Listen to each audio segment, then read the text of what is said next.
The Hermit. The evil frozen forest was a cold, desolate domain, its icy wasteland stretching endlessly under a sky choked with grey, brooding clouds, dominated by the relentless presence of Butthead, a tyrannical goat whose aggressive headbutting ruled over the frostbitten expanse with unchallenged ferocity. With his battle-scarred horns, gnarled and gleaming like ancient weapons, and fiery eyes that burned through the gloom with predatory intensity, he charged through the oppressive stillness, his muscular frame a blur of raw power, challenging both the frozen silence and the shadows that stalked the icy expanse, their dark forms slinking between skeletal trunks. I could hear the jingle of his bell, a chilling, discordant chime that pierced the air, and the splitting of wood, a sharp crack echoing through the desolation as he charged anything that moved, splintering dead branches and shattering ice with bone-rattling force, his snorts a thunderous warning that reverberated in my chest.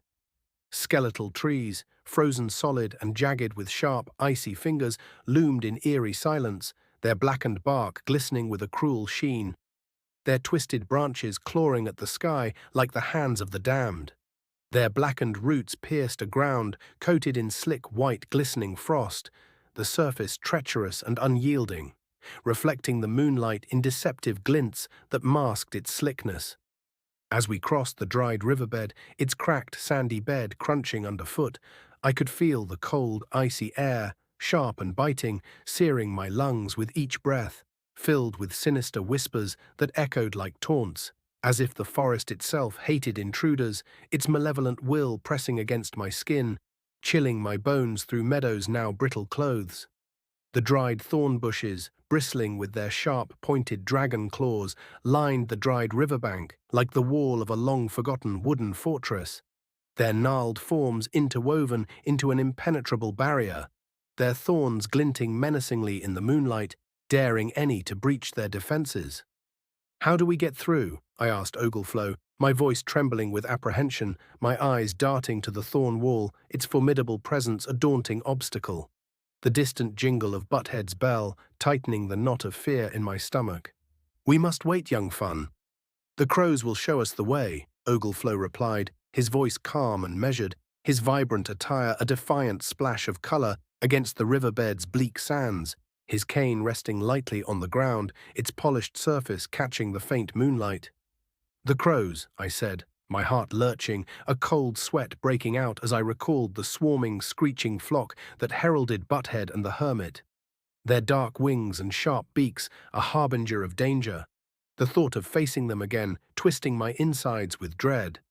Before I could express my deep fear of meeting the crows, knowing Butthead and the Hermit would be close by, their menacing presence a shadow over my thoughts, Ogleflow pulled me down behind a large rock that sat alone on the dry, sandy bank.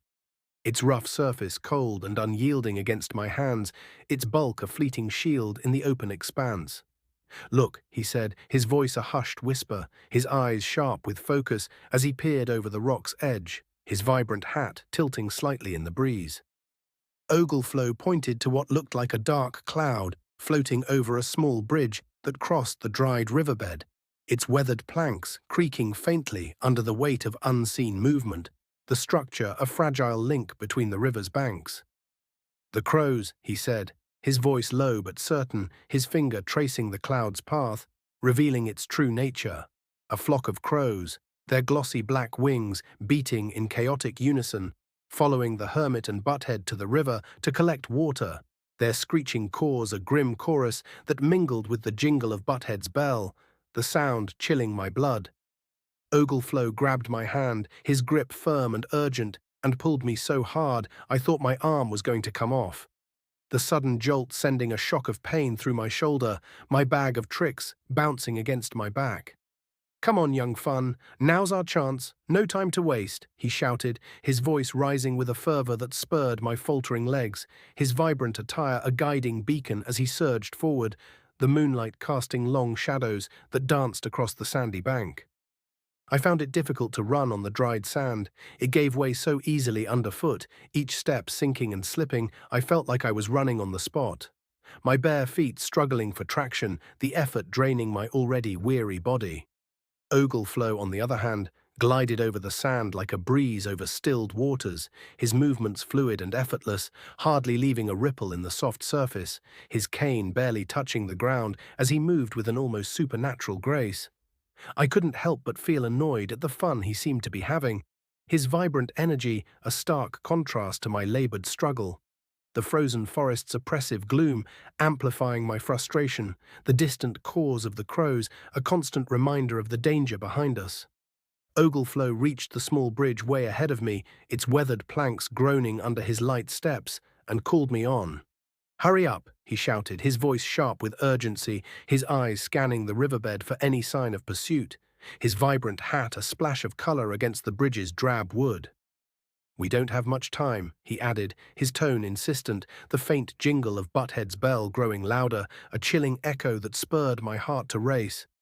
By the time I reached the small bridge, my legs felt like lead, heavy and unresponsive, the sandy run sapping my strength, my breath coming in ragged gasps, the cold air burning my lungs. Ogleflow reached down, his strong hand outstretched, and I grabbed it, his grip a lifeline that hauled me up onto the bridge, the weathered planks creaking under my weight, their rough surface slick with frost. I was cold and angry, the forest's icy grip and the relentless pursuit fueling my frustration, and I found myself wishing I was back in the arms of Meadow, her warm, wildflower-scented embrace, a distant memory of safety and love. Her sunlit field a stark contrast to the frozen wasteland's cruel desolation. "Why do we have to go in there?" I asked, my voice cracking with longing and defiance, the frozen forest's skeletal trees looming across the bridge, their icy fingers glinting menacingly, the jingle of Butthead's bell a haunting promise of danger. "Because, young fun, it's in our way. It's on our path. We need to pass through here to continue our journey," Ogleflow replied, his voice steady and resolute, his vibrant attire catching the moonlight, his cane resting lightly on the bridge's planks, a symbol of his unwavering purpose in the face of the forest's menace. But I was happy with Meadow. "She loved me," I said, my voice trembling, the memory of her gentle touch and Smudge's playful yips piercing my heart. A pang of loss clashing with the grim reality before me, the bridge's creaking planks a liminal space between paradise and peril. Ogleflow got down on one knee, his movements deliberate, and focused both his eyes on me, their depth piercing through the icy air, holding me with a gentle intensity that silenced the forest's sinister whispers. "I know you find this difficult to understand, young fun. You have only just turned 10, but life is about the adventure, not about comfort. Take a look at this frozen, dead forest. It was a paradise once, just like Meadow's home," he said, his voice soft but weighted with truth, his gaze sweeping over the skeletal trees, their blackened roots and icy fingers a grim testament to a lost vibrancy, the moonlight casting eerie shadows that danced with the wind's mournful howl. "What happened to it?" I asked, my curiosity flaring despite the dread knotting my stomach, my eyes tracing the frost-coated ground, its slick surface a mirror of the forest's desolation, the distant caws of the crows a grim reminder of the dangers lurking nearby. "The Hermit was once a young boy just like you. He loved the beauty of the forest, and he never wanted to leave. I ask you, young fun, how long before it gets old? How long can you stay in one place? 10 years? 100 years? How long can you live the same day, do the same thing? Eventually it gets old, boring, and meaningless. Look at the Hermit, young fun. He is you, and you are him. This is what happens when you fail to keep moving. You grow old and bitter, and every day is cold and dead," Ogleflow explained, his voice a quiet lament, his hand gesturing toward the frozen wasteland where the faint jingle of Butthead's bell and the crow's screeches painted a vivid picture of stagnation, the forest's eerie silence a mirror of the Hermit's inner frost. "Why doesn't he cross to the beautiful forest on the other side?" I asked, my voice tinged with confusion, the memory of Meadow's lush, sunlit field, its wildflowers, buzzing bees and singing birds, stark against the frozen forest's bleak desolation, a flicker of hope stirring in my chest. "You saw what happened when he crossed over and headed towards the river. Winter and death followed him. He can't see the beauty anymore. He can't escape the prison he made for himself," Ogleflow explained, his tone heavy with sorrow, his eyes distant as if peering into the Hermit's trapped soul, the bridge's weathered planks creaking softly under his weight, the icy air swirling around us like a malevolent spirit. "I thought this was going to be one of your opposites are true answers," I said, a hint of frustration creeping into my voice, my 10-year-old mind bracing for another of Ogleflow's cryptic riddles. The cold seeping into my bones as I clutched my bag of tricks, its reassuring weight a faint anchor. Ogleflow laughed as he stood up, a rich, rolling chuckle that echoed across the dried riverbed, its warmth a fleeting defiance against the frozen forest's chill, and walked to the middle of the bridge, his vibrant attire catching the moonlight, his cane tapping lightly on the planks. "Here it comes," I thought, my heart quickening, both wary and eager for his next words, the contrast between Meadow's paradise and the forest's desolation sharpening my focus. "Can you not see, young Fun, in this place where it is most obvious? There is summer on this side, and winter on the other side. They both exist in opposition, yet both are true, are they not? And yet the hermit sees only winter, and Meadow only the summer. Try and convince one that the other exists, and they will not believe you," Ogleflow said, his voice vibrant with philosophical clarity, his hands gesturing to the lush forest behind us, its emerald canopy faintly visible in the distance, and the frozen wasteland ahead, its skeletal trees shrouded in frost, the duality a stark lesson etched in the landscape. "But Meadow sees the hermit. She told me where he lived," I said, my brow furrowing, the memory of her calm dismissal of the hermit clashing with Ogleflow's words, my mind grappling to reconcile the contradiction, the bridge's creaking planks a fragile stage for this revelation. She sees him, but she doesn't see what he sees, and he doesn't see what she sees. They have opposing beliefs, and your beliefs create your reality," Ogleflow said, his voice steady, his eyes locking onto mine with a piercing intensity, urging me to grasp the deeper truth. The icy wind carried his words with a weight that settled in my heart. "How come I can see both?" I asked, a spark of realization flickering in my chest. The ability to perceive both summer's vibrancy and winter's desolation a curious gift. My heart raced with the implications, the crow's distant screeches a grim reminder of the dangers drawing near. "Why, young Fun, I am a flow-chi, energy in motion. You know that. I am everywhere and nowhere. I am where I choose to be, and you, like me, can see. How can you choose without options? You can't have the choice without contrast. Choice is a gift. Never fail to use it," Ogleflow said, his voice alive with passion, his smile wide and infectious, his cane sweeping through the air as if to encompass the vast possibilities of the journey. The frozen forest's sinister whispers faded under the weight of his conviction, the moonlight casting a warm glow on his vibrant attire. I looked Ogleflow dead in the eye as he stood in the middle of the bridge, his presence a beacon of adventure amidst the desolation. My heart pounded with a mix of fear, longing, and resolve, the frozen forest's icy fingers and Butthead's menacing jingle a daunting challenge ahead. "I choose summer, I choose Meadow," I said, my voice firm despite the tremor of doubt. The words were a defiant stand for the love and safety I'd known, the lush forest's vibrant colors and birdsong, a vivid contrast to the frozen wasteland's bleak silence. My heart clinging to the dream of paradise even as the journey beckoned. As the words left my lips, my choice echoing in the frigid air, I gazed at Ogleflow's stunned expression, his eyes widening with a flicker of shock that cut through his serene calm. The bridge's weathered planks creaked under our weight. A single crow appeared in the sky just behind him, its glossy black wings slicing through the grey haze, a harbinger of chaos. Then another and another, their raucous caws shattering the forest's eerie silence. I opened my mouth, my breath catching in my throat, but no words came out as the crows swarmed around Ogleflow, a chaotic whirlwind of screeching and pecking.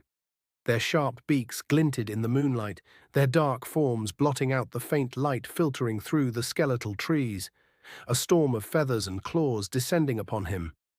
He tried to fight them off, waving his cane in the air with desperate vigor, its polished surface flashing as it arced through the icy mist, his vibrant attire flapping wildly as he spun. A lone figure battling a tempest of malevolence.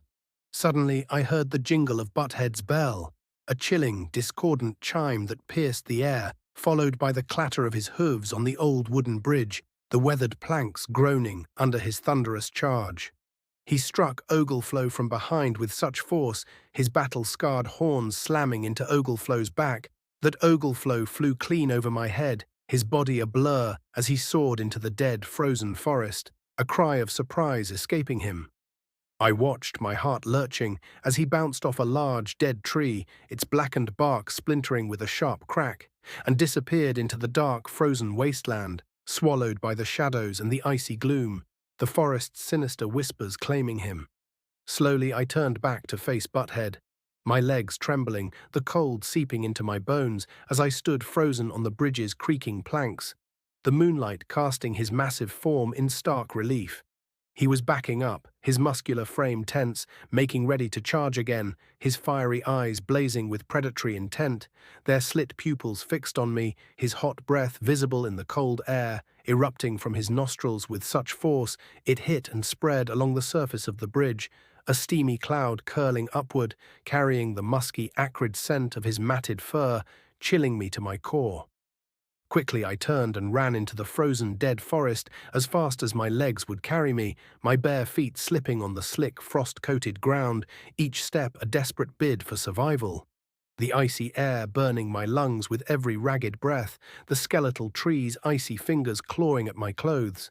Snorting like an angry bull, Butthead's heavy hooves pounded behind me, the jingle of his bell a relentless taunt, growing louder as he closed in.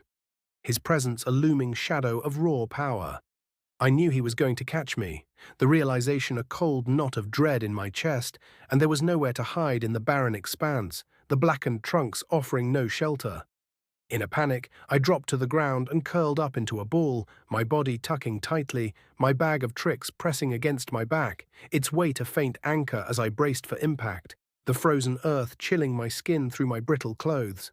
Butthead flew past me, his massive form a blur of muscle and horns, and slipped on the frozen ground as he tried to turn, his hooves skidding with a grating screech, his momentum carrying him into a thorn bush, its dragon claw thorns snapping under his weight, the jingle of his bell a discordant note in the chaos. I struggled to my feet, my legs shaky, my breath coming in sharp gasps, and looked for a safe place to hide, my eyes darting frantically across the desolate landscape. There was a tree nearby, its blackened trunk gnarled and solid. I thought, if I can make it there, I can use it as a barrier between me and Butthead, its sturdy form a fleeting hope in the frozen wasteland. As I began to run, my feet slipping on the frost, I was grabbed by a cold, bony hand that wrapped around the top of my right arm, its grip like iron, sending a jolt of pain through my shoulder. It was the Hermit, his gaunt, cloaked figure looming over me, his pale, wrinkled face twisted with a menacing snarl, his dark, ringed eyes glinting with predatory hunger. He shook me violently, my body jerking under his strength, and leaned in toward me, his face just inches from mine, his foul breath washing over me. It smelled like rotting meat, a sickly, putrid stench that turned my stomach, forcing me to turn my head in disgust, my heart pounding with terror. "Let me go!" I shouted, my voice raw with defiance as I fought to break free of his grip, my arms flailing, my bag of tricks bouncing against my back, its contents shifting with a soft clink, a reminder of my resilience in the face of his cruelty. "Stand still, boy," he snarled, his voice a guttural rasp, dripping with malice, his bony fingers tightening, digging into my skin like claws, his tattered cloak billowing in the icy breeze, casting an ominous shadow across the frost-covered ground. "Ogleflow," I cried out, my voice cracking with desperation, my eyes scanning the frozen forest for any sign of his vibrant presence, the hope of his rescue a flickering ember in my fear-choked heart. The Hermit quickly scanned the dead frozen forest, his head whipping around, snarling and grimacing as he did so, his dark ringed eyes narrowing with suspicion, the crow's caws overhead a mocking chorus. "The boy is mine, you hear? The boy is mine," he screamed, his voice a piercing wail that echoed through the skeletal trees, chilling the air with its possessive fury, the frozen ground seeming to shudder beneath his rage. The Hermit turned his attention back to me and started poking me with his bony fingers, their sharp tips jabbing at my ribs, each prod a taunting violation, his gaunt frame exuding a sinister hunger. "Nice, plump, fresh, juicy little boy. You will make a tasty meal," he said, his voice dripping with sadistic delight, his lips curling into a grotesque smile, revealing yellowed, uneven teeth, his words slithering over me like the forest's sinister whispers, tightening the knot of dread in my chest. He yanked me by the arm, his grip unrelenting, as we set off deeper into the frozen forest, the frost crunching underfoot, the icy air stinging my face with every step. The skeletal trees' jagged branches casting long, menacing shadows in the moonlight. Butthead fell in line behind us, his massive form a looming threat, his bell jingling with a chilling, rhythmic chime that marked our grim procession. His fiery eyes fixed on me, unblinking, his snorts a constant reminder of his tyrannical reign. The crows swarmed through the trees overhead, their glossy wings beating in chaotic unison like a dark cloud of gloom, casting an oppressive shadow across the frozen wasteland, their screeches a relentless dirge that drowned out the faint hope in my heart. I found myself wishing I hadn't eaten so much bread and honey, that I was the scrawny little boy I started out as, less appealing to the hermit's twisted hunger, my body lighter and swifter, better suited to flee the nightmare unfolding around me. The weight of my bag of tricks a bittersweet reminder of the journey that had led me here. The hermit's iron grip dragged me deeper into the frozen forest, his bony fingers digging into my arm, each step a jarring stumble over the frost-crusted ground, the icy air stinging my face like 1,000 tiny needles. Butthead's heavy hooves thudded behind us, his bell jingling with a chilling, relentless rhythm, a grim metronome to our doomed procession, his fiery eyes boring into my back, their predatory glint a constant threat.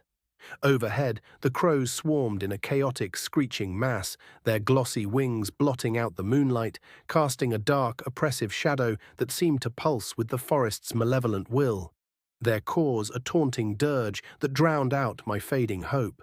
The skeletal trees loomed around us, their jagged, icy fingers clawing at the sky, their blackened roots piercing the slick, frost-glazed earth, groaning like dying men as the sharp, cold wind howled through them, carrying sinister whispers that mocked my every step.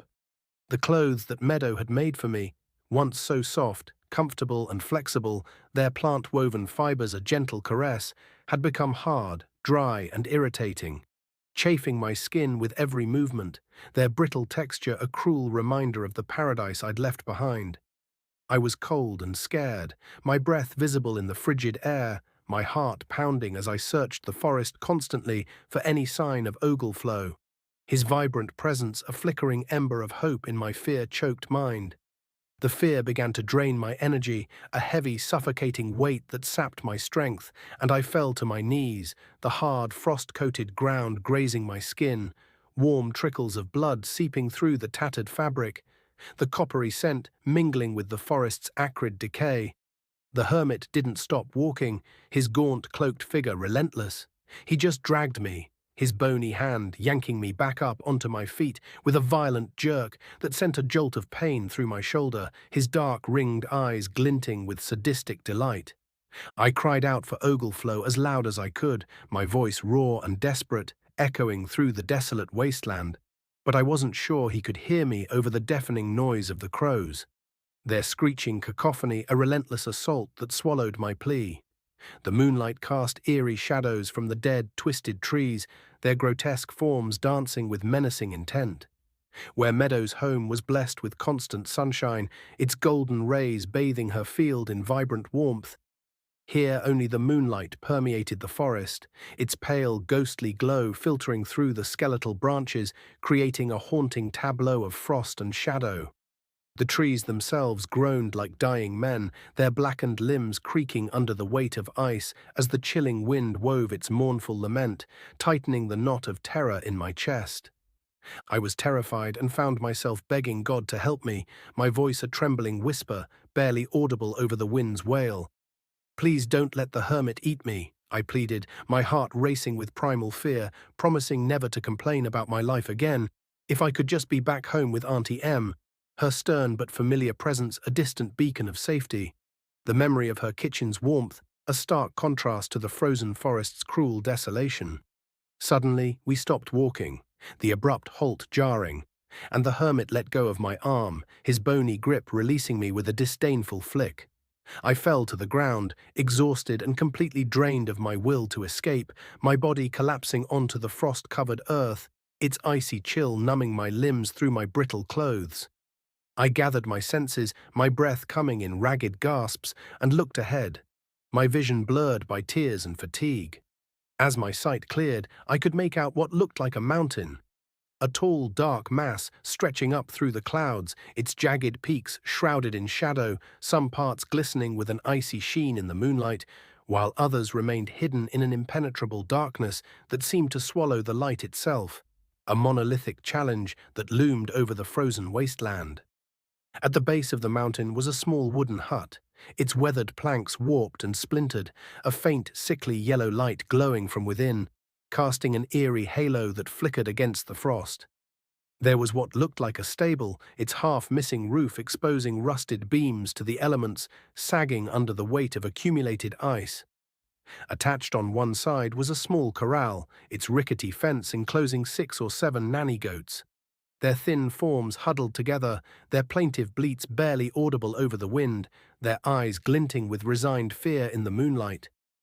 In the trees above, the crows fell silent, their raucous din replaced by an oppressive hush, allowing the creaks and moans of the frozen dead forest to bleed through. The eerie sounds wove a tapestry of despair that pressed down on me, the air heavy with the scent of decay and frost. Butthead charged across the open ground, his muscular frame a blur of raw power, glaring into the shadows with fiery eyes that burned through the gloom, his battle-scarred horns gleaming like battle-worn weapons.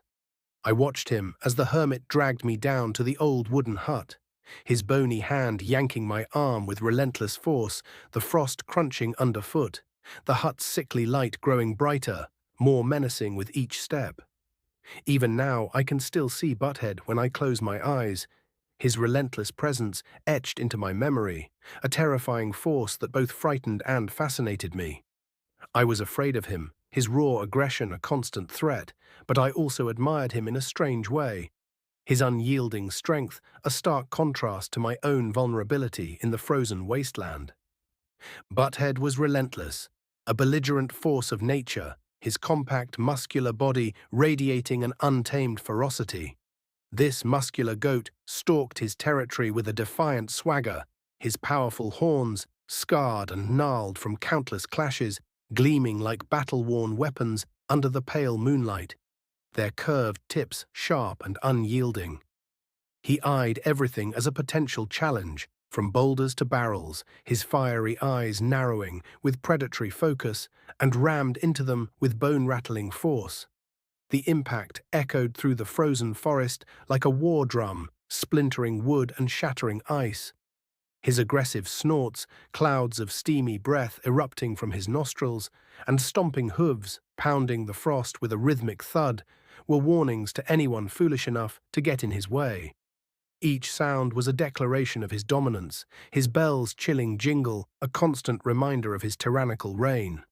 The hermit pushed open the wooden door to his hut, its warped, splintered surface groaning on rusted hinges, a low, mournful wail that echoed in the forest's oppressive silence. As we entered, he threw me to the floor, his bony hand shoving me with a force that sent me sprawling. The uneven, frost-dusted planks bit into my grazed knees, their rough texture scraping my skin raw. The hermit's hut was crude, an unwelcoming, bleak refuge built from rough-hewn logs and jagged stones that barely kept the biting cold at bay, their surfaces slick with a sheen of ice that glistened faintly in the dim light. Inside, the air was heavy and damp, thick with the cloying smell of mildew and burnt wood, a stale, suffocating odor that clung to my throat, making each breath a labor. A small hearth smoldered weakly in one corner, its embers casting a feeble, flickering glow, its warmth barely enough to fight off the chill that seeped through the walls, the cold wrapping around me like a cruel embrace. The furnishings were old and broken, their decay a testament to the hut's neglect. A rickety table, its surface scarred and splintered, littered with rusted tools, dried herbs that crumbled to dust at a touch, and scraps of parchment, their edges curled and yellowed, scrawled with illegible marks. The bed was just a pile of straw and furs, matted and threadbare, tucked against the wall under a drafty window, its cracked frame rattling as the icy wind whistled through, carrying the forest's sinister whispers. Shadows stretched long across the uneven floor, their dark forms twisting and writhing in the hearth's faint light, and the faint howl of wind through cracks in the walls gave the place an eerie, forlorn feeling, as if the hut itself mourned its own existence. The hermit's bitterness seemed to seep into every corner, a palpable malice that made the hut as cold and uninviting as its occupant, its bleakness a mirror to his twisted soul. The hermit grumbled, his voice a low, guttural rasp, as he moved over to the hearth, his tattered cloak trailing across the floor, stirring up dust that danced in the dim light. He tossed some dried wood onto the smouldering fire, the brittle branches snapped with a sharp crack, sparks flying into the air, crackling as they rose, their fleeting warmth a cruel tease in the hut's oppressive chill. I looked towards the entrance door, its warped frame a tantalizing promise of freedom, then back to the hermit. He had his back towards me, his gaunt silhouette hunched over the hearth, the fire's glow casting his shadow like a looming spectre. My mind raced, my heart pounding with a desperate hope. The hermit was old and slow, his movements labored, his bones creaking with age. Surely he couldn't catch me. The thought a flickering ember of courage in my fear-choked heart. It's now or never, I thought, my muscles tensing, my bag of tricks pressing against my back, its reassuring weight urging me to act. I had barely moved, my foot shifting on the creaking floor, when the hermit said, his voice a chilling drawl, "You will never make it. Butthead will crush you." Butthead. In my desperation to escape, I had completely forgotten about him. The realization a cold jolt that froze my resolve, the memory of his fiery eyes and thunderous charge flooding back, his bell's chilling jingle echoing in my mind. The hermit turned toward me and grinned, his weathered face twisting into a grotesque smile, his yellowed teeth glinting in the firelight, his dark ringed eyes gleaming with sadistic amusement, the sight tightening the knot of dread in my chest. "Whatever happens, whatever you do, the outcome will be the same. You are going to end up in my pot. How you get there is your choice. Crushed by Butthead, or just a quick slice of my knife," he said, his voice dripping with malice, each word a taunt that slithered through the heavy air, his cold, calculating eyes tracking my every twitch, their predatory focus unyielding. The hermit's behavior was menacing as he prepared to act, his movements deliberate, exuding a sinister purpose that filled the hut with a palpable threat. His cold, calculating eyes followed my every move as I tried to keep my distance, circling the rickety table, its cluttered surface a meager barrier. My plant-woven clothes chafing painfully against my skin.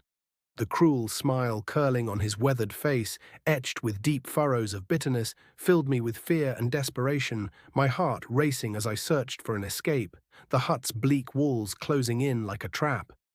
I cried out for Ogleflow, my voice raw and pleading, the name a desperate prayer in the suffocating gloom. But the hermit just laughed, a harsh, grating cackle that echoed off the log walls, mocking my hope. He began to sharpen his crude blade with deliberate care, the screech of metal on stone piercing the cold stillness of the hut. A grating, rhythmic sound that set my nerves on edge, each stroke a countdown to my fate. His voice was low and taunting as he offered me a grim choice. Face the cold steel of the knife, its rusted edge glinting ominously in the firelight, or the crushing horns of Butthead, whose distant snorts and stomping hooves reverberated through the frost-covered ground outside. The hermit's words were laced with bitterness, his demeanor exuding an unsettling calm, as though he reveled in my despair. His gaunt frame a silhouette of cruelty against the hearth's flickering glow, his presence a chilling embodiment of the frozen forest's malevolence. The hermit slowly backed me into a corner, his knife in hand, its rusted blade poised to strike with chilling precision, his gaunt frame a looming shadow in the dim hut. I tried to run left, then right, my heart pounding as I darted across the uneven, frost-dusted floor. But he quickly moved to block my escape, his movements deceptively swift, his cruel smile twisting his weathered face. Just as I thought there was no hope, my back pressed against the icy log wall, the mildew-laden air thick with despair. Ogleflow burst through the door, his vibrant attire a blaze of colour in the hut's bleak gloom, and sharply stepped to one side, his cane raised like a shield. His presence was a sudden spark of salvation, his face bruised but resolute, a testament to his survival in the frozen wasteland. He was closely followed by Butthead, charging with his head down, his battle-scarred horns lowered, his fiery eyes blazing with unrelenting fury. Butthead flew into the hut, a juggernaut of muscle and rage, taking out the Hermit along with the rickety old table that sat in the middle of the hut, the splintered wood and scattered tools crashing to the floor in a chaotic symphony of destruction, the impact reverberating through the frozen air with a bone-rattling thud, the hearth's embers flaring briefly in the upheaval. My eyes widened and my jaw dropped, my breath catching as I tried to make sense of the whirlwind unfolding before me. The hearth's flickering light casting wild shadows across the wreckage, the scene a blur of motion and menace. "Run, young fun, run!" Ogleflow shouted, his voice cutting through the chaos, urgent and commanding, his eyes flashing with a fierce determination that jolted me into action. I sprinted toward the open door, my bare feet slipping on the frost-dusted planks, the cold biting into my soles as I heard the Hermit groaning behind me, his pained rasps mingling with the crackle of the hearth, a grim reminder of the danger at my heels. Ogleflow grabbed my arm, pulling me sharply to one side out of the doorway, his grip strong and steady, yanking me against the hut's exterior wall with a force that stole my breath. He slammed the door shut behind us, the warped wood rattling in its frame, a fleeting barrier against the chaos within, the icy wind howling through the frozen forest, carrying the distant caws of crows. With our backs flat against the exterior wall of the wooden hut, its rough, frost-slick logs chilling my spine through my brittle clothes, we watched as Butthead crashed through the old wooden door, smashing it to pieces, the air exploding with fragments of wood and sharp splinters that rained down like jagged confetti. Butthead charged into the dark forest like an out-of-control steam train, his muscular frame a blur of raw power, his bell jingling with a chilling, relentless chime, his hooves pounding the frost-covered ground, leaving a trail of shattered ice in his wake. The frozen wasteland swallowing his thunderous form. "Quickly, young fun, we must climb the mountain," Ogleflow whispered, his voice low and urgent, his breath visible in the moonlight, his eyes scanning the dark forest for any sign of pursuit. The faint jingle of Butthead's bell still echoing in the distance, a reminder that our respite was fleeting. I followed Ogleflow to the base of the mountain, its towering, jagged mass looming like a dark sentinel, its peaks shrouded in clouds that churned with an ominous grey. The frost-crusted rock biting into my bare feet, sending shivers of pain up my legs. I tugged on Ogleflow's arm, my fingers trembling, the weight of my bag of tricks a faint comfort against my back. "I have no shoes, and I'm cold. I can't climb up there like this." "I will freeze to death," I said, my voice quivering with fear and exhaustion, the mountain's sheer, icy face an insurmountable challenge in the pale moonlight, its glistening surfaces taunting me with their treachery. Ogleflow bent down in front of me, his vibrant attire catching the moonlight, and spoke quietly, his voice a soothing murmur, mindful that sound travelled far in the frozen dead forest where every creak could summon Butthead's wrath. "Have a look in the bag of tricks. Let's see what's there," he said, his eyes twinkling with a knowing confidence, urging me to trust in the bag's subtle magic, its worn fabric a beacon of hope in the desolate night. I removed the bag, lifting it over my head and off my shoulder, its familiar weight grounding me as I knelt on the frost-hardened ground. Carefully, I unrolled it, my fingers fumbling with the drawstring, all while scanning the dark forest for any sign of Butthead. His fiery eyes and thunderous charge a lingering threat in the shadows. I pulled the drawstring open and looked inside, the bag's dark interior a mystery that quickened my pulse. To my surprise, there inside was a pair of boots, their sturdy leather softened by use, lined with warm fur and some warm clothing. thick woolen garments woven with intricate patterns that seemed to hum with faint protective energy. I climbed into the bag, its fabric enveloping me like a cocoon, and quickly changed into the warm clothes. The wool's soft, insulating embrace, chasing away the chill, the boots snug and supportive, their soles gripping the ground with reassuring traction. I emerged a few minutes later, my body warmed, my resolve bolstered by the bag's timely gift. Ogleflow looked bemused, his lips twitching with a faint smile, his cane resting lightly in his hand. "What are you doing, young fun?" he asked, his tone teasing, his eyes sparkling with amusement in the moonlight. "Just getting changed," I replied, a small grin breaking through my fear, the act of changing in the bag, a quirky ritual that lightened the weight of the moment, the warm clothes a shield against the frozen forest's cruelty. I stood at the base of the mountain and looked straight up, its towering mass stretching into the clouded sky, its icy surfaces glistening menacingly in the pale moonlight, the path ahead obscured by shadows and treacherous ridges. It was difficult to see a clear path, the moonlight casting deceptive glints that masked the rock's true contours. I was a good climber, having scaled many mighty trees and daunting cliff faces. Their familiar holds a test of skill and courage, but this was something else completely, a monolithic challenge that dwarfed my past feats, its sheer scale stirring a flicker of doubt in my heart. "I don't think I can do it," I said, my voice small, the mountain's imposing presence overwhelming, the cold air biting at my exposed face, the distant creaks of the frozen forest, a reminder of the dangers lurking below. "You can do it," Ogleflow replied, his voice firm and encouraging, his eyes locking onto mine with unwavering belief. "Look, there's the first foothold right there. All you need to do is take that first step, and we are on our way. Come on, young fun, you can't stay here." He pointed to a small ledge, its rough surface barely visible in the moonlight, a starting point that beckoned with quiet promise, his vibrant presence a beacon of hope amidst the desolation. I was about to refuse again, my fear rooting me to the spot, when I heard the hermit stumble out of the old wooden hut, his rasping coughs and furious shouts for Butthead shattering the night's fragile silence. Off in the distance, a faint jingle of a bell pierced the air, a chilling rhythmic chime that quickened my pulse, the sound of Butthead's approach a relentless threat. I knew I had to choose, climb the mountain or face Butthead, his crushing horns a certain doom in the frozen wasteland. I don't even remember choosing, the decision a blur of instinct as I suddenly found myself scaling the rock face as fast as I could, my fingers gripping the icy holds, the warm boots finding traction on the treacherous surface. Up we went, higher and higher, the mountain's jagged contours a test of endurance, the cold air burning my lungs with each labored breath. Ogleflow was always ahead of me, directing me toward the safest route, his vibrant attire a guiding light in the moonlight, his voice a steady encouragement. I never saw him climb, not once. His movements were fluid and effortless, as if he stuck to the mountain like glue, his presence a constant reassurance, always just there, calling me on every time I looked up, his cane pointing to the next hold with unerring precision.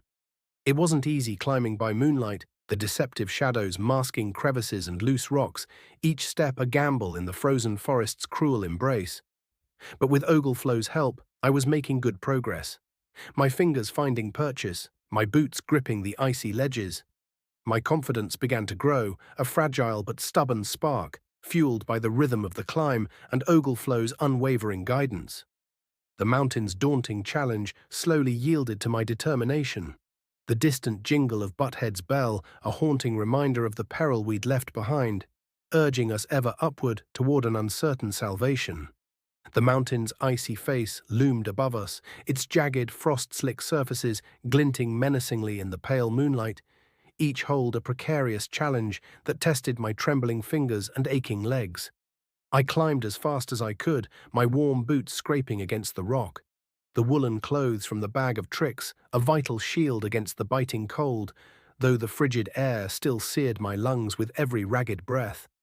Ogleflow was always ahead, his vibrant attire a beacon in the shadowy gloom, his voice a steady guide, calling out the safest footholds, his cane pointing to crevices I'd have missed in the moonlight's deceptive glow. His presence was effortless, as if the mountain yielded to his will, while I struggled with every step, my muscles burning, the frost-coated rock chilling my gloved hands, sending sharp jolts of pain through my fingers with each desperate grasp. "Don't look down," Ogleflow said, his voice calm but firm, cutting through the wind's mournful howl, his vibrant hat tilting slightly as he glanced back, his eyes gleaming with quiet encouragement, urging me to focus on the path ahead. "Why?" I replied, my curiosity overriding his warning, my voice trembling with exhaustion as I paused, my fingers clutching a jagged ledge.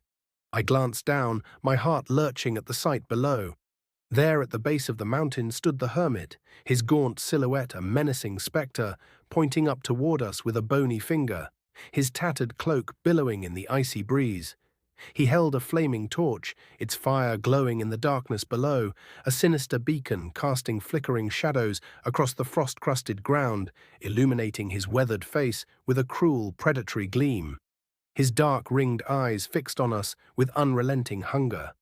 I could still hear the jingle of Butthead's bell as he moved beneath us.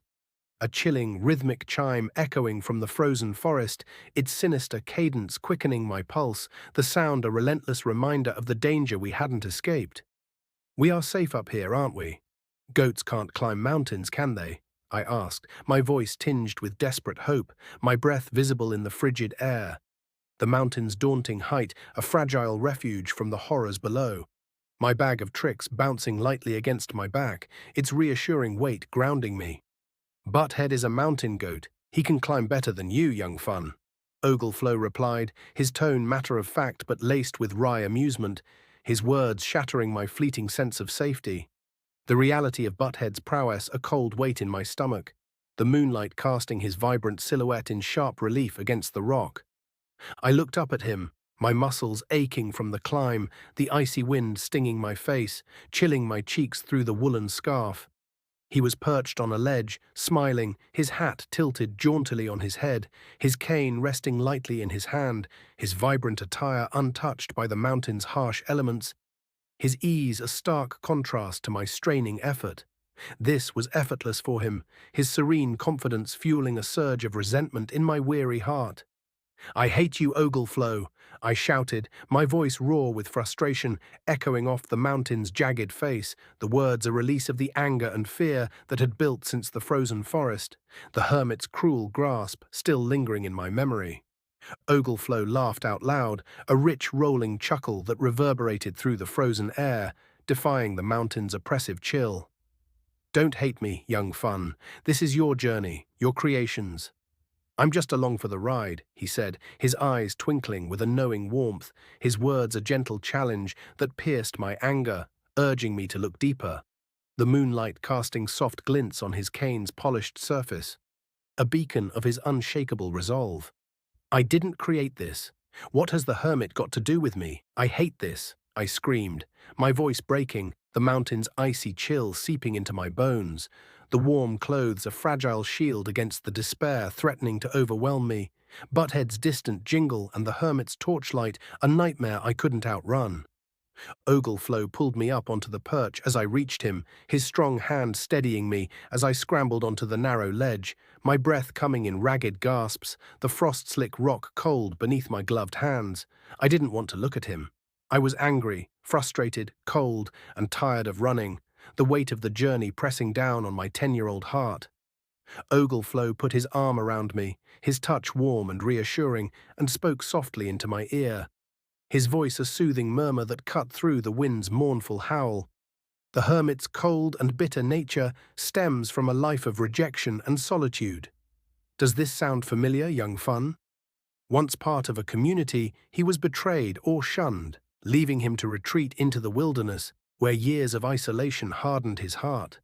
The endless winters that follow him mirror his inner despair, a physical manifestation of his emotional frost. Trust and warmth are distant memories for him, replaced by an icy demeanor that keeps others at bay.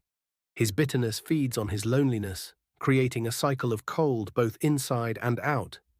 Did you not feel shunned by the other children? Unloved, uncared for? Did you not want to run away? After all, that's why you are here, young fun, is it not?" His words were gentle but piercing, each one a mirror reflecting my own hidden pain. the memory of standing alone on the playground's edge, watching other children laugh and play, a quiet ache that had driven me to this strange world. But I'm not like that. I'm nothing like that, I said, my voice defiant, rejecting the comparison. My hands clenched into fists, the warm wool grounding me as I pushed back against the uncomfortable truth, the mountain's icy wind whipping at my face, stinging my eyes with unshed tears. Not completely young fun, but he is a part of you. You know that part of you that stands at the edge of the playground, feeling bitterness toward the other children because they won't let you play. Meadow was your dream, and the hermit is your reality, Ogleflow said, his voice steady, his eyes locking onto mine with compassionate clarity. The contrast between Meadow's sunlit paradise and the hermit's frozen wasteland, a vivid lesson etched in the mountain's icy contours, the moonlight casting long shadows that pulsed with the weight of his words.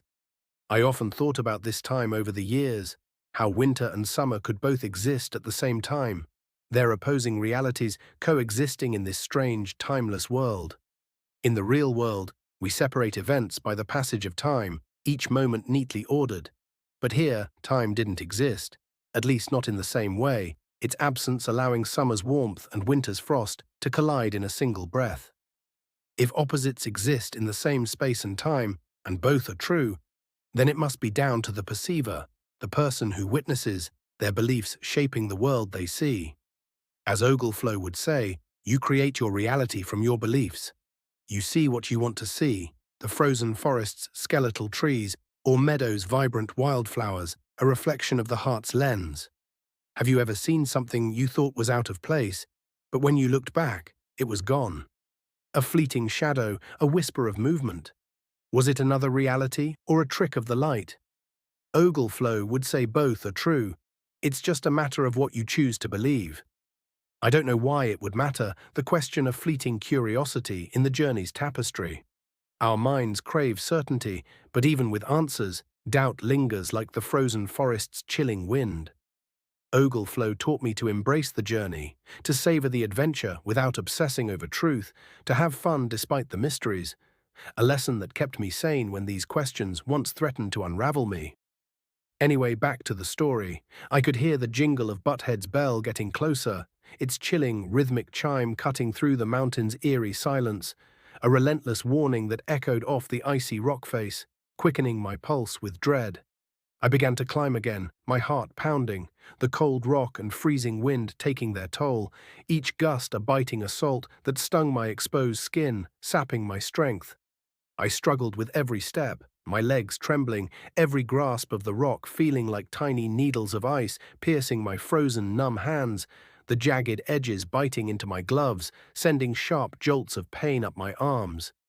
Every pull with my arms felt like it was going to be my last, my muscles screaming in protest, the mountain's unforgiving surface a cruel test of my dwindling resolve, the moonlight casting deceptive shadows that masked the next hold. Butthead was relentless in his pursuit of us, his muscular frame a shadowy juggernaut, scaling the mountain with terrifying agility, and eventually he came into view below, his fiery eyes blazing through the gloom, their slit pupils fixed on us with predatory focus. Hot, steamy breath shot out from his nostrils like fire from a dragon, curling upward in the frigid air, carrying the musky, acrid scent of his matted fur, each snort a thunderous declaration of his intent. This is it, I thought, my heart seizing with terror. This is the end, the certainty of defeat crushing my spirit. I cried out in fear, my voice raw and trembling, echoing off the mountain's jagged contours, a desperate plea swallowed by the wind. I was exhausted and couldn't go on, my body buckling, my vision blurring with tears. I just wanted to close my eyes and get it over with, to surrender to the inevitable, the cold and fear numbing my will to fight. I heard Ogleflow shout my name, his voice a lifeline piercing the haze of despair. And I looked up, my eyes stinging with frost. I could just make out his silhouette against the full moon that beamed proudly behind him, its silvery glow framing his vibrant attire, casting him as a beacon of hope amidst the frozen desolation. His outstretched hand lay just before me, steady and unwavering, and with all the strength I could muster, my muscles trembling with effort, I reached out and grabbed hold. His warm grip a surge of reassurance that anchored me. Ogleflow dragged me behind him as he scrambled frantically up the rocky mountain, his movements swift and sure, his cane tapping out a rhythm against the stone, guiding us through the treacherous ascent, the wind's mournful howl urging us onward. Butthead gained on us quickly, his hooves pounding the rock with bone-rattling force, the jingle of his bell a chilling war cry. I realized he couldn't charge at us from below, the mountain's steep incline denying him a direct path. He needed to pass us to get a good run-up, to unleash his crushing horns with full momentum. Butthead veered off to one side in a desperate attempt to overtake us, his muscular form weaving through the shadows, his bells jingle a chilling echo that marked his flanking maneuver, the frost-crusted rock crunching under his relentless strides. "He is trying to get around us," I shouted, my voice hoarse, the words barely carrying over the wind, my heart racing as I tracked his shadowy form, the moonlight glinting off his battle-scarred horns, a fleeting glimpse of his raw power that tightened the knot of dread in my chest. I wasn't sure if Ogleflow heard me. He just kept climbing, his vibrant attire a blur against the rock, dragging me behind him like a child drags a doll, my body scraping against the mountain's icy surface, the warm clothes snagging on jagged outcrops. My anxiety grew when Butthead disappeared from view, swallowed by the mountain's jagged shadows, his absence more terrifying than his presence, every rustle and creak a potential ambush. As I frantically searched for any sign of him, my eyes darting across the frost-slick ledges, every shadow, every sound, became the personification of him, the jingle of his bell, a phantom taunt that haunted the frozen air, my breath hitching with every imagined movement. Suddenly, Ogleflow stopped climbing, his body tensing, his eyes darting this way and that, their sharp focus scanning the mountain's treacherous contours, searching for Butthead in the moonlight's deceptive glow. I tried to catch my breath, my chest heaving, my lungs burning with the cold, desperate to warn Ogleflow that Butthead had passed us by. But before I could, Butthead came charging from above, his massive form exploding from a shadowed ledge, his horns lowered, his fiery eyes locked on us, the jingle of his bell a deafening war cry. Ogleflow pulled me flat against the mountainside, my back pressed against the icy rock, the jagged stone biting into my shoulders as Butthead slipped on some loose gravel, his hooves skidding with a grating screech, dropping just below us. His momentum carrying him into a lower crevice, the mountain trembling under his weight. Gravel sprays and echoes of Butthead's stomping hooves filled the air, a chaotic cacophony that drowned out the wind's howl as he gained ground on us again, his raw power undeterred by the slip, his snorts reverberating like thunder. The mountain's steep inclines and sharp edges made every step precarious, the frost-slick surfaces threatening to betray us. But Butthead was unyielding, his muscular frame navigating the terrain with a stubborn determination that made escape seem impossible. His battle-scarred horns a constant threat glinting in the moonlight. I was being dragged with my back to the mountain, my warm clothes snagging on jagged outcrops, and in a vain attempt to slow Butthead down, I started kicking at loose rocks and gravel, my boots dislodging showers of debris that cascaded down upon him, the pebbles rattling against his matted fur, a fleeting defiance against his relentless pursuit. The effort strained my aching legs, but the fear of his horns drove me to keep kicking. The gravel's clatter a desperate counterpoint to his bell's chilling chime. "I can see a path leading around the mountain," Ogleflow shouted, his voice rising above the chaos, his eyes fixed on a narrow ledge that curved out of sight. Its frost-dusted surface a faint promise of escape in the moonlight, his vibrant silhouette a guiding light as he urged me onward. Ogleflow climbed up onto the path, his movements swift and graceful, pulling me up behind him, his strong grip hauling me onto the frost-crusted ledge, the icy rock biting into my gloved hands.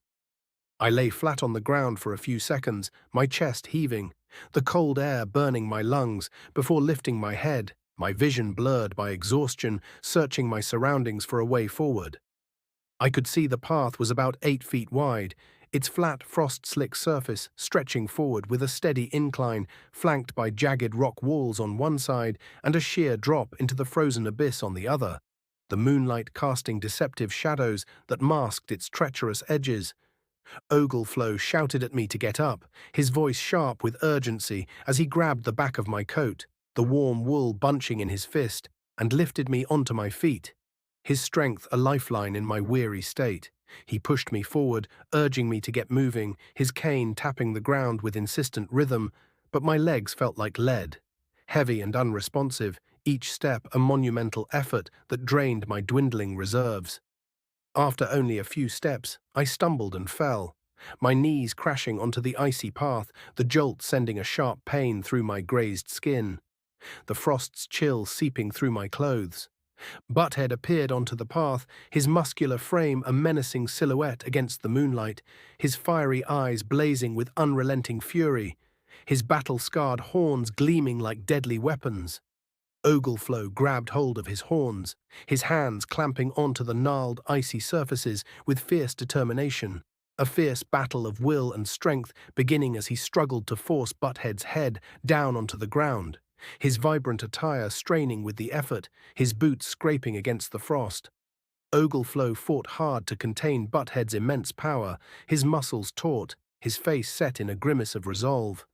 But as Butthead pushed forward with all his might, his hooves pounding the path with bone-rattling force, his hot, steamy breath erupting in clouds, Ogleflow's grip on the ground gave way, his boots sliding on the icy surface, and he was forced back onto his heels, the mountain's unyielding wall looming behind him, the air thick with the musky, acrid scent of Butthead's matted fur.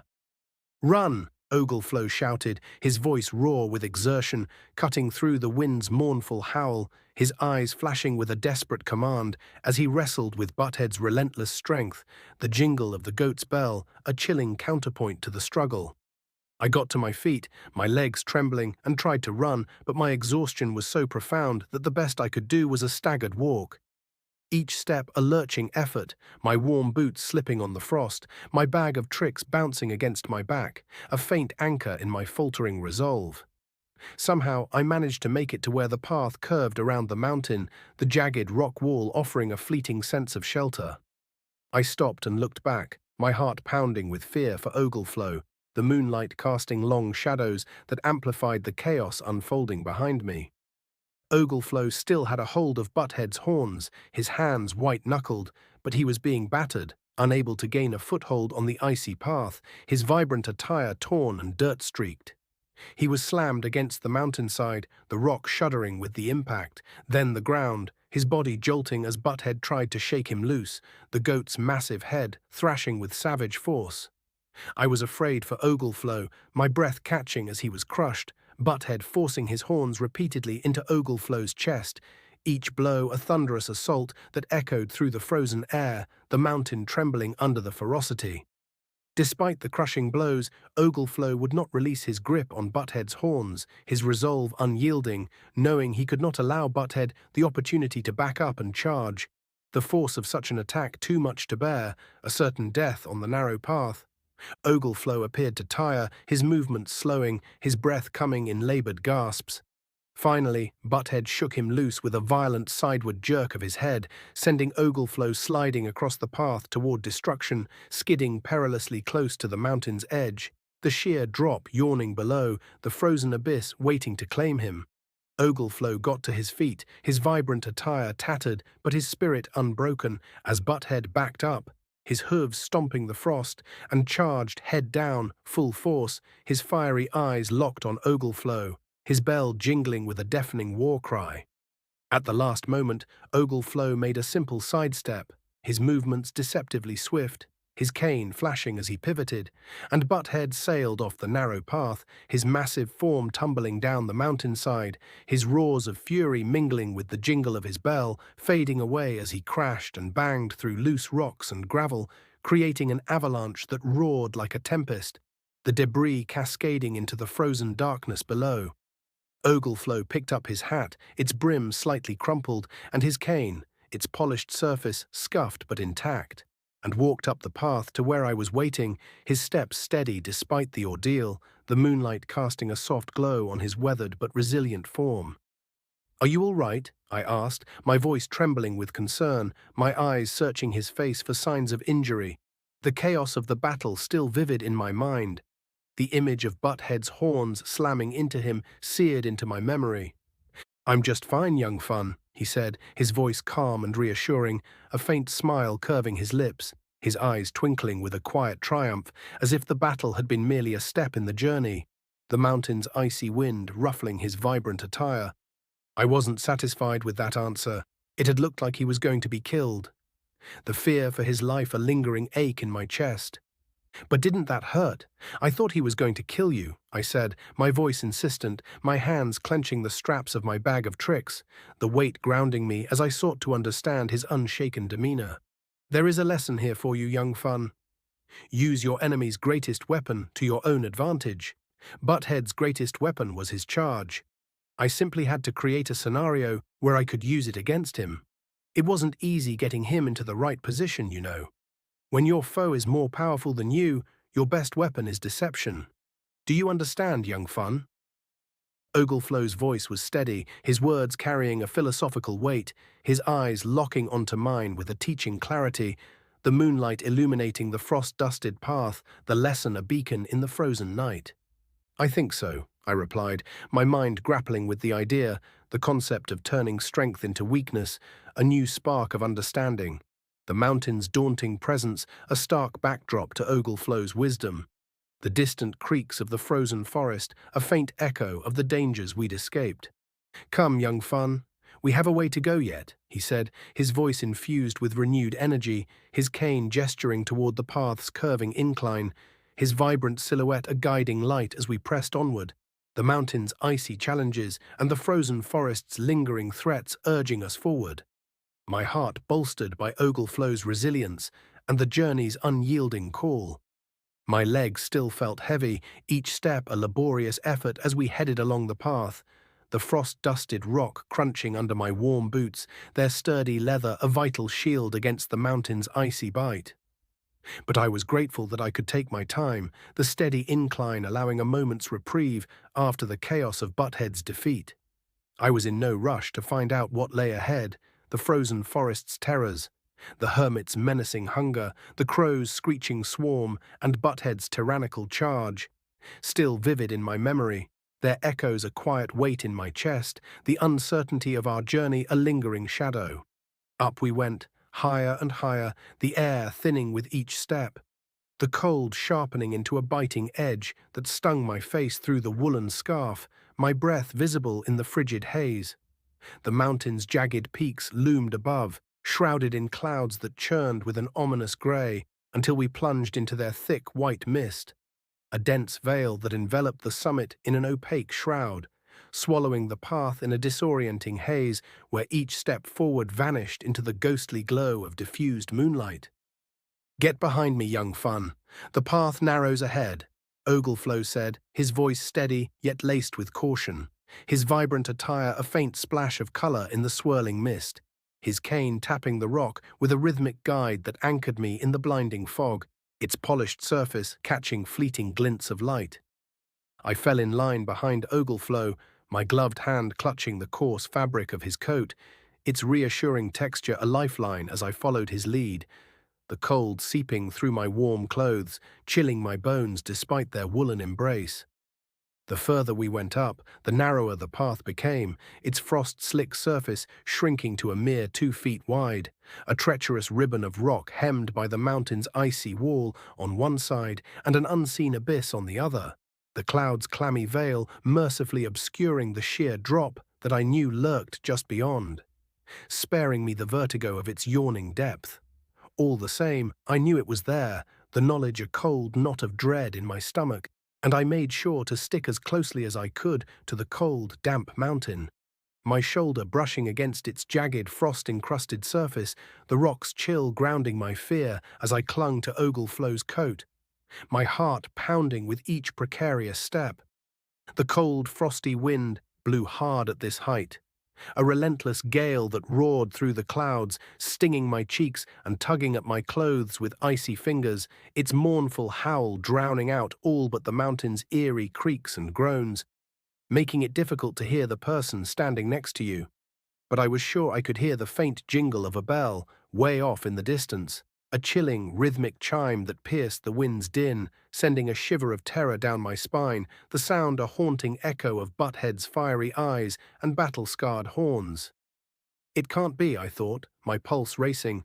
No way, that's Butthead still pursuing us, the idea of his survival after tumbling down the mountain, defying reason. Yet the chime was unmistakable, a spectral menace that twisted my insides with dread. I tugged at Ogleflow's coat, my fingers trembling, desperate to confirm the sound wasn't a trick of my fear-addled mind.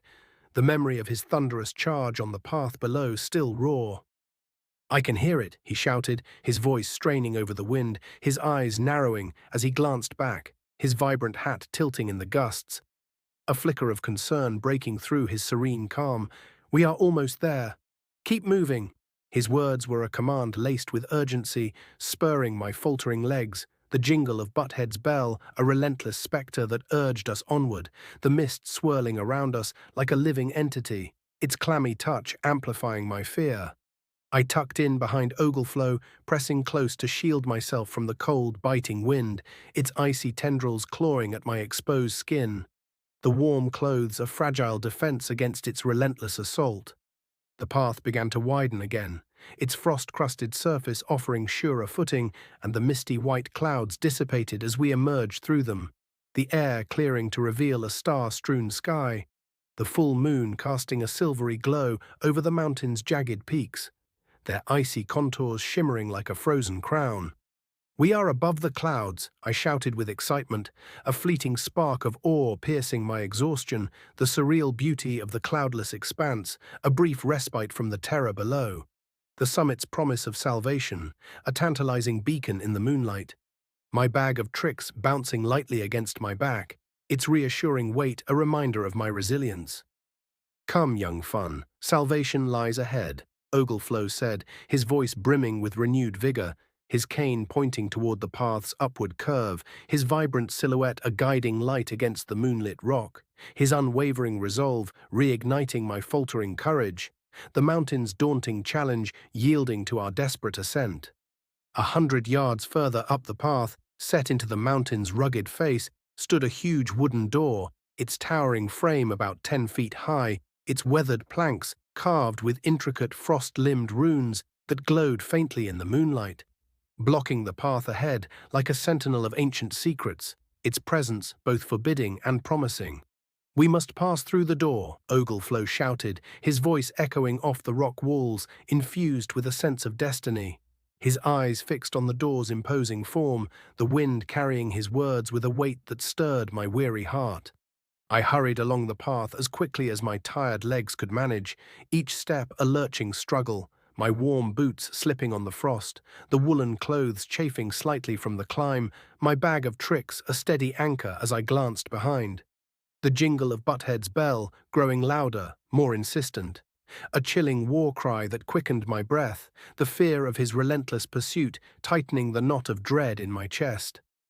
Tired and exhausted, my lungs burning with each ragged gasp, I reached the door just behind Ogleflow, its massive frame looming over us, its cold, unyielding surface chilling my gloved hands as I pressed against it. He pushed against the door, his shoulder straining, muscles taut beneath his vibrant coat. But it did not budge, the wood's ancient strength defying his effort, its runes pulsing faintly, as if mocking our desperation.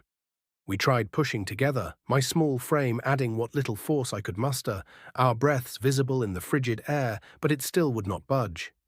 The door's resistance a crushing blow to my fading hope, the bell's chime closing in like a hunter's call. "Look up there at the top. There are some words carved into the stone," I said, my voice hoarse, my eyes catching the faint glint of angular letters etched above the door. Their cryptic shapes shimmering in the moonlight, a riddle woven into the mountain's heart, a flicker of curiosity piercing my fear. Ogleflow read them aloud, his voice clear despite the wind's roar. "Push forward and find no way through. Turn your back is what you must do." His brow furrowed, a rare flicker of uncertainty crossing his weathered face. Then he looked down at me and shrugged his shoulders, his vibrant presence tempered by the puzzle's challenge, the weight of the moment settling between us like the mist we'd left behind. We both turned our backs to the door, our shoulders brushing its weathered planks, the cold seeping through our clothes. But nothing happened. The door's silence a mocking defiance, the jingle of Butthead's bell now perilously close, its chilling rhythm a harbinger of doom that quickened my pulse.